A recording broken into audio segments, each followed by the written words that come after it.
SSC অ্যাসপিরেন্টরা তোমরাও কি এই ধরনের প্রিভিয়াস এর কোয়েশ্চেন করতে শুরু করে দিয়েছো, সিজিএল, সিএইচএসএল, এমটিএস এর?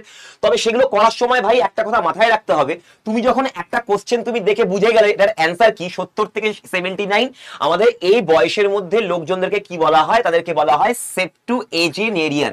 কারণ কি এজ আছে, আবার 70 এবং 70 থেকে আমাদের সেপ্ট পেয়ে যাচ্ছি 7, তাহলে এটা দিয়ে আমি মিলিয়ে আনসার করে দিতে পারলাম, এটা আমরা অনেকেই জানি। কিন্তু এটা সম্পূর্ণ পড়াশোনা হলো না।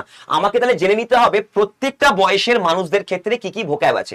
তো এখানে দেখে নাও, এজ হচ্ছে 10 থেকে 19 ডেনেরিয়ান, 20 থেকে 29 হয়ে গেল ভাইসেনেরিয়ান, 30 থেকে 39 হলো ট্রাইসেনেরিয়ান, 40 থেকে 49 4 হলে কোয়াড, তাহলে কোয়াড্রোজেনেরিয়ান, তারপরে 50 থেকে 59 কুইন কোয়াজেনেরিয়ান, তারপরে 60 থেকে 69 তাহলে সেক্স হয়ে গেল সেক্সজেনেরিয়ান, তারপরে 80 থেকে 89 অক্টো হয়ে গেল অক্টোজেনেরিয়ান, তারপরে 90 থেকে 99 নোনাজেনেরিয়ান, তারপরে 100 থেকে 109 এটা হচ্ছে সেন্টেনেরিয়ান, আর যারা 100 থেকে বেশি হয়ে যায় বয়স তখন হয়ে যায় সুপার সেন্টেনেরিয়ান।